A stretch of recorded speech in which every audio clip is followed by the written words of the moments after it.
Hello, friends, and welcome to Sleep Tight Stories, a short message for grown-ups.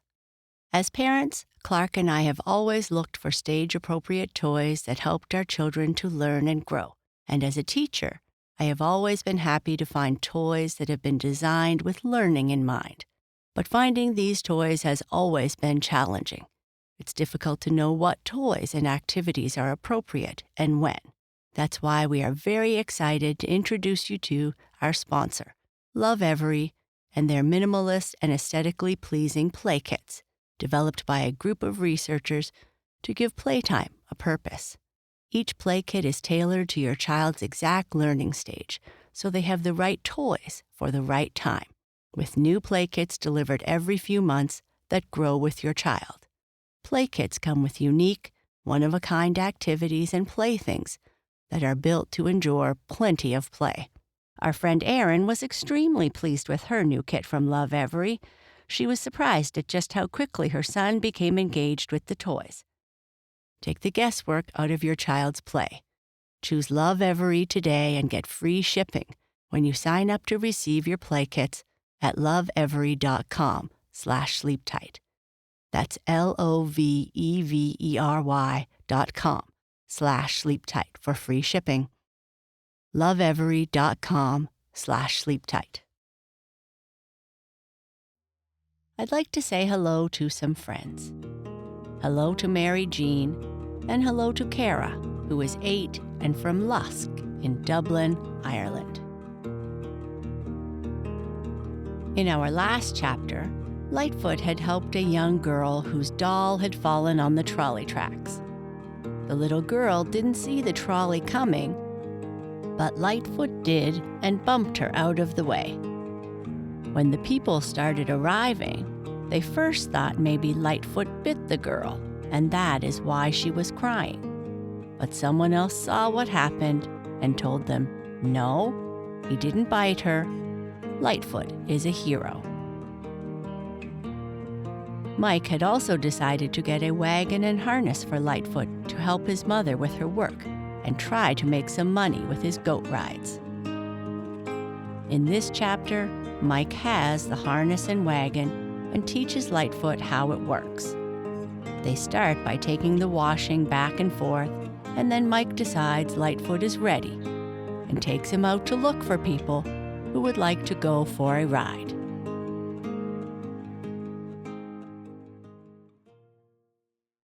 Lightfoot, Chapter 4. Lightfoot, the leaping goat who was cropping the sweet grass on top of the rocks from which he had once made his great jump, looked down in the yard near the shanty and saw his owner Mike busy over something new. I wonder what that is, thought Lightfoot to himself, for goats and other animals wonder and are curious about things, as you can tell by holding out something in your hand to a dog or a cat. They will come up to it and smell it to see if it is good to eat. And so Lightfoot wondered. Mike was good to him and often brought him some lumps of salt or a bit of carrot or turnip. For though goats like to eat grass and even bits of paper and other strange things, they like nice things too, like sweet vegetables. I guess I'll go down and see what it is Mike has, said Lightfoot to himself. And so he started down the rocky path. Though he was a good leaping goat, he did not want again to try to jump on top of the widow's shanty. That was too dangerous. "Where are you going, Lightfoot?" asked Blackie, the girl goat, who had been cropping grass near her friend, as she saw him start down the rocky path. "The boy Mike is down there, and he may have something good to eat," answered Lightfoot. "If he does, I'll give you some."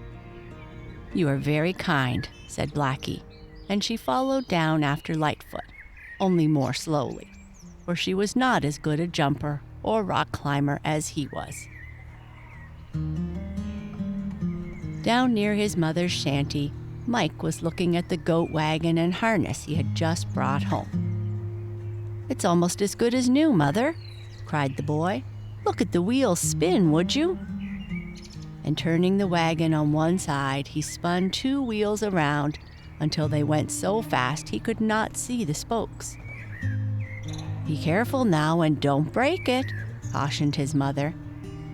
"Oh, sure 'tis a grand, strong wagon," cried Mike. "It would hold 2 baskets of clothes. And I can ride 4 boys or girls around in it at once and get pennies." "Well, it is the pennies we need," sighed Mrs. Maloney, for she found it hard to get along on what she could earn. Mike was getting to be a bigger boy now and he ate more, though his mother never told him this. She wanted him to grow strong. "Give me a bit of salt, Mother," said Mike. "I want to get Lightfoot friendly so he'll not be afraid of the harness or wagon, for I'm going to hitch him up soon." "Here he comes now with Blackie," went Mike, as he saw the 2 goats coming down the rocky path. "You're just in time, Lightfoot, though I don't need Blackie to learn to pull the wagon. She might not be strong enough, but I'll give her some salt." The 2 goats licked the salt from Mike's hands and liked it very much. Mike turned the wagon right side up and then took up part of the harness. "I wonder how Lightfoot will act when I put it on him," thought Mike. "He's never been harnessed." While the goat was chewing some sweet chopped carrots, which Mrs. Maloney spread out in front of him, Mike gently slipped a part of the harness over the goat's back. At first, Lightfoot jumped a little to one side, but as he saw that there were still more carrots left, and as he felt Mike patting him, Lightfoot thought it was all right. "I guess it's just a new game that boy Mike is playing," said the goat to himself. "Well, he's always kind to me, so I'm sure it will be all right. Anyhow, these carrots are good. Have some, Blackie." "I will," said the other goat. "But what is that strange thing on your back, Lightfoot?" "Oh, some game that boy is playing," answered the goat. "It won't hurt us, for Mike is always kind." And he and Blackie went on eating the carrots. "Well, so far so good," said Mike to himself when he had most of the harness on his pet, and Lightfoot had stood still. "Now to get the bit in his mouth, that's going to be harder." "Better get Jack Murphy to come over and help you," said Mrs. Maloney. "He's used to keeping goats, and he knows a lot about 'em. Though I don't know if he's ever harnessed 'em to a cart." But Mr. Murphy had, as it happened, and being a neighbor of the Maloneys, he soon came over when Mike called him and showed the boy how to put the iron bit in Lightfoot's mouth and run the reins back through rings fastened in a part of the harness that went around the middle of the goat's back. It was not an easy thing to do, and several times Lightfoot tried to break away. But Mike and Mr. Murphy held him until the harness was in place and tightly strapped on. "Now see if you can drive him about," said Mr. Murphy, when Mike had hold of the reins and the bit was in Lightfoot's mouth. The goat was shaking his head about, trying to get rid of the piece of iron between his teeth. It did not hurt him. It just felt unusual. But it was firmly held by straps, and Lightfoot could not shake it loose. "I can't drive him without first hitching him to the wagon," said Mike, for as yet the goat had not been put between the shafts of the little cart. "Oh, don't hitch him to that yet," advised Mr. Murphy. "Sure, he might run away and break it. Just drive him around the yard by the reins and run after him." "He may run away with me," laughed Mike. "Well, that can't be helped. Maybe he will, but he'll soon get used to the harness and behave. Lightfoot is a wise goat."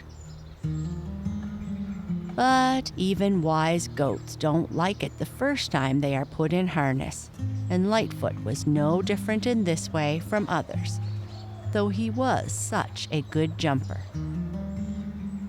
When Mike took hold of the reins and called Lightfoot to giddy up, the goat, who was now big and strong, started off with such force and suddenness that Mike was almost jerked from his feet.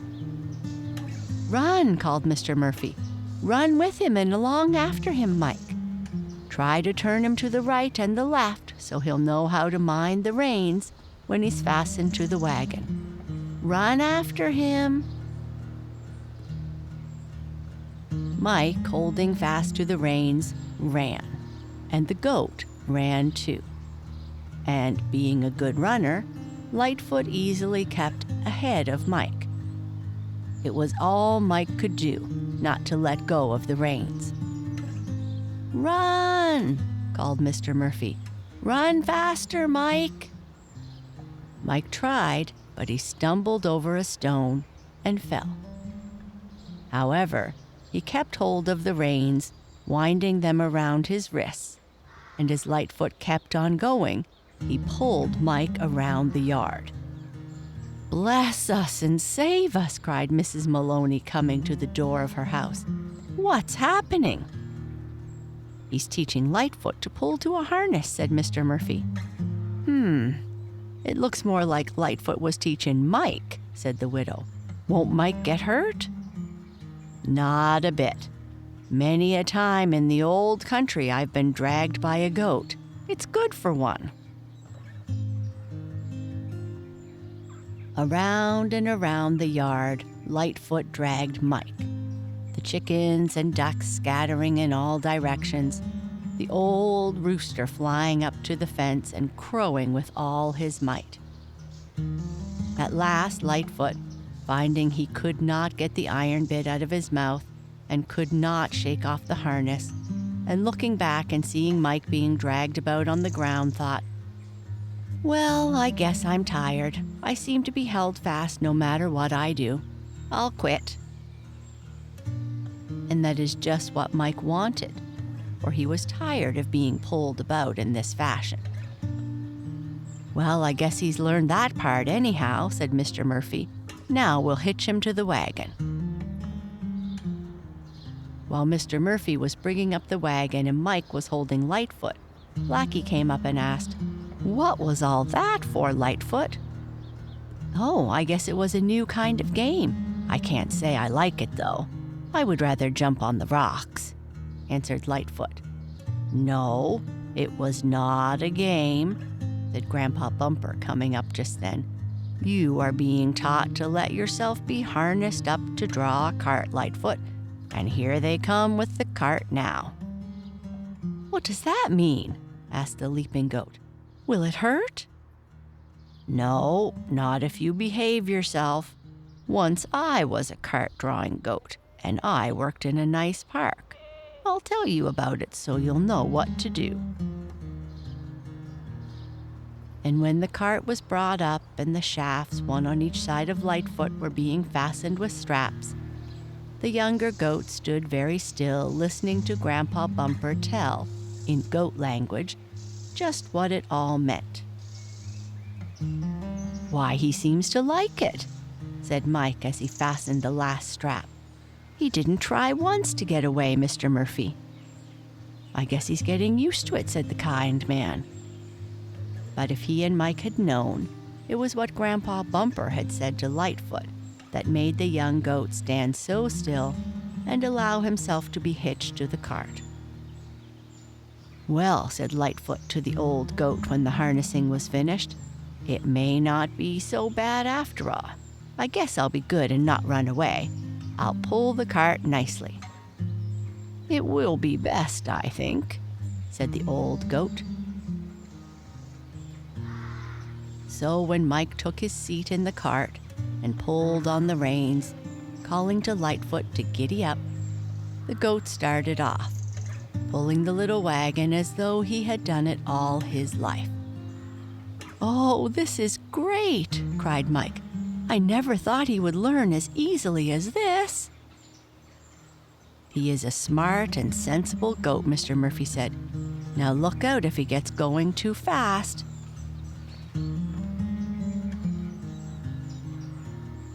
But Lightfoot did not seem to want to run away. He trotted along up and down the street, soon learning to turn to the right or the left as Mike pulled the reins. Once or twice, Lightfoot started to run swiftly, but Mike pulled back on the reins, and the iron bit in his mouth, pressing on his tongue and teeth, told Lightfoot that he must go more slowly. In a few days, he had become used to the cart and harness, and Mike could drive him anywhere.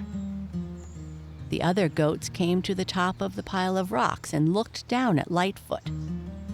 Many of them wished they could be harnessed up, for Lightfoot got many extra good things to eat from Mike, who liked his driving goat very much. Lightfoot was now a driving goat as well as a leaping one. "And now it's time, I guess," said Mike one day, "to see if I can earn money with my goat and wagon." He had taken a number of baskets of clean clothes home to his mother's employers, and, no matter how heavy the basket was, Lightfoot had no trouble in pulling it, with Mike sitting on the front seat of the cart. Mike made his wagon nice and clean, put a strip of old carpet in the bottom, and started one day for a part of the city where rich folks lived. Along the streets there, on pleasant afternoons, nursemaids would be out walking with the children of whom they took care. When he got to this place, Mike drove his goat wagon slowly up and down. It was not long before a little boy, well-dressed, who was walking along with his nurse, cried, "Oh, Marie, see the wonderful goat wagon? May I have a ride in it?" "No, no, Peter, it is not to ride in." "Yes, it is. I want a ride. Will you give me a ride, young boy?" he called to Mike. "You must not ask for rides," said Marie the maid. "The boy sells rides. That is, I think he does." And she looked at Mike and smiled. "Yes," answered Mike, "my goat wagon is for hire." "Then I want a ride," cried little Peter. "I want a ride, Marie." "But we must ask your mom," said the maid. "Come, she is just going out in the car. We will ask her." Mike saw a nicely dressed lady getting into a big automobile in front of a fine house. Peter ran to her and said something. The lady beckoned to Mike, who drove his wagon toward her. "Do you hire out your goat wagon for rides?" asked the lady. "Yes, ma'am," said Mike. "And he is perfectly safe?" "Yes, ma'am. I drive him myself. I won't let him run away." "Then I think you may have a ride up and down the block, Peter. Marie, here is money to pay the boy, but be careful, won't you?" he cautioned Mike. "Oh, yes, ma'am," he promised. He helped Peter into the goat wagon, onto one of the 3 rear seats, Marie getting in also. Then Mike started Lightfoot off down the street at a gentle trot.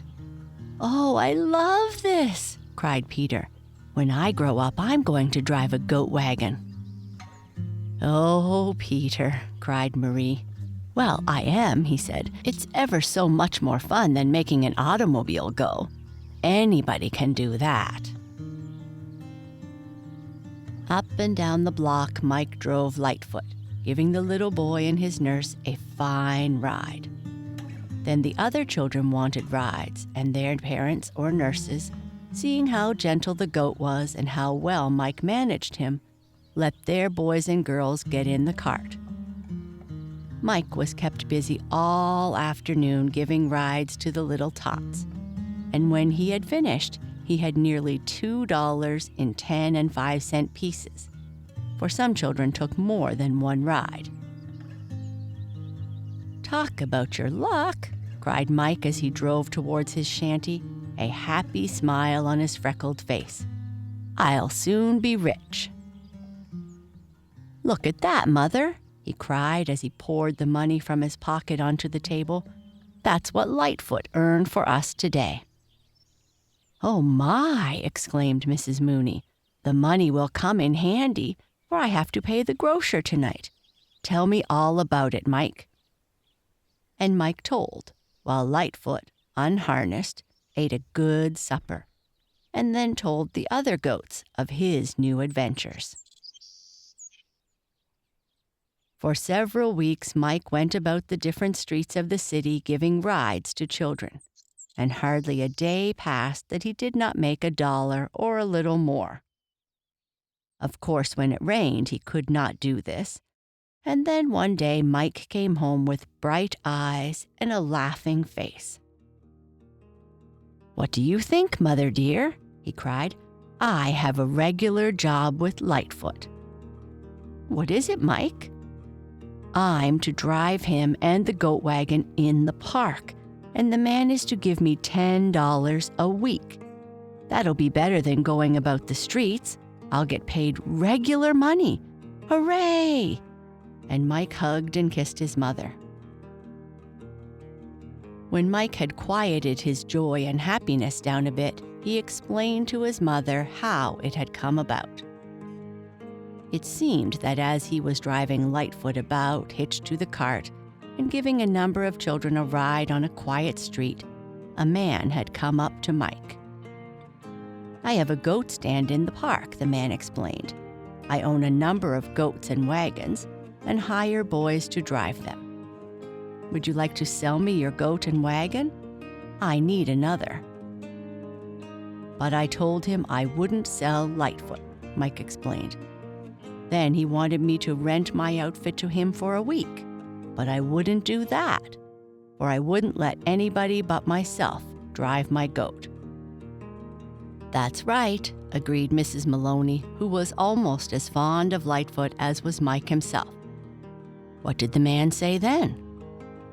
"Well, he wanted to know if I'd come to the park and drive the goat myself.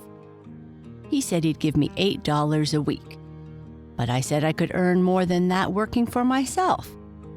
Then he raised it up to $10, and I took him up on it."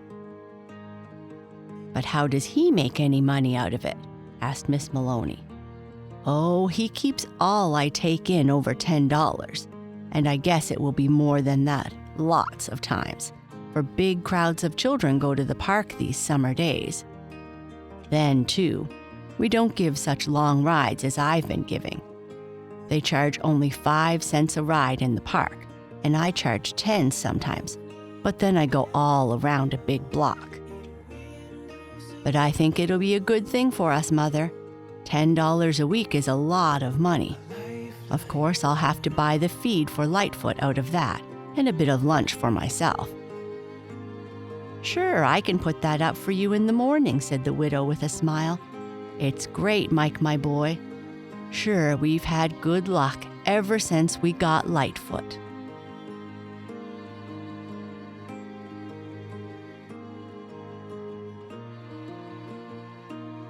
Good night. Sleep tight.